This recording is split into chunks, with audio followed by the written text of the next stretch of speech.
Two headstones side by side, their hands carved in marble, reaching toward each other, fingers just barely touching. One inscription ends in heartbreak, the other finishes the line. Love doesn't always stop at the grave. Sometimes it lingers, written in stone, waiting for a reunion. Welcome back to Have Haunted Chronicles, where the past doesn't rest quietly, and neither do the hearts that shaped it. I'm your host, Candy, and tonight we're stepping into one of the most hauntingly beautiful corners of the cemetery, the romantic epitaphs. Love stories carved into granite, promises whispered through centuries, grief so deep it found its voice in rhyme. These aren't just memorials, they're confessions that time refused to bury. Walk through any old graveyard and you'll see it.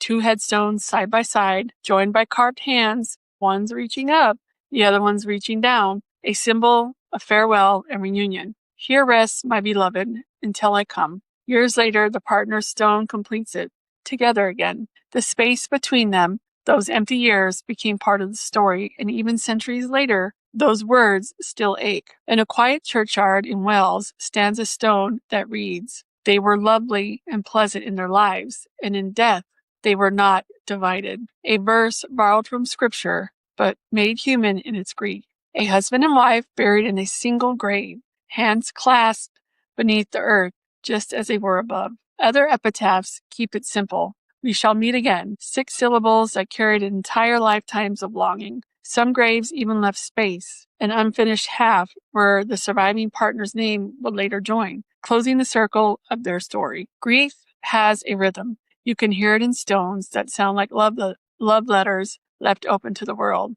"Here lies my heart, my joy, my light. Sleep on, my love, until the morning bright." That's not just verse. That's an echo of someone talking to the one they lost, still convinced that they're listening. These words weren't meant for strangers. They were meant for the dead. And one more conversation that never got to end. Not every romantic epitaph belonged to a husband and wife. Some were for those who couldn't be together, unmarried lovers, forbidden partners, even same-sex relationships hidden behind careful wording. 2 souls, 1 heart. No surnames, no matching dates, just enough to hint that what was forbidden in life found peace in death. These epitaphs remind us of something deeply human. Love doesn't end when the body does. In a time before phones or photographs, the gravestone became a message board for eternity. And somehow those carved words, weathered by rain, still reach us. We read them and feel it. Someone loved and loved them deeply. Okay, I'm not crying, you're crying. Those stones are both beautiful and brutal. Like that Together Again one, that's basically the 1800s version of Nicholas Sparks' novel, but written in marble.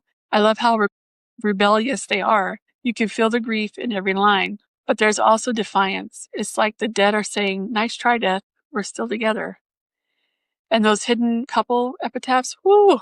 Imagine having to hide your love in life, but trusting a few carved words to carry your truth through history. That's haunting in the most beautiful way. These epitaphs prove that grave can't silence love. It just changes how it speaks. Cemeteries are full of love stories. They're written in rhyme and symbols in silence between 2 stones. They remind us that the heart's memory lasts longer than the monument. And maybe, just maybe, the dead are still keeping their promises. So if you ever visit an old graveyard, look for those pairs of hands. Look for stones that seem to talk to each other, because somewhere underneath your feet, a love story is still unfolding. Here are 3 creepy facts to haunt your day. Clasping hands. The joined hands design became popular in the 1800s, symbolizing a couple separated by death, but reunited in heaven. Blank space. Some couples pre-ordered shared gravestones, leaving half unfinished until a second partner passed away. Hidden lovers.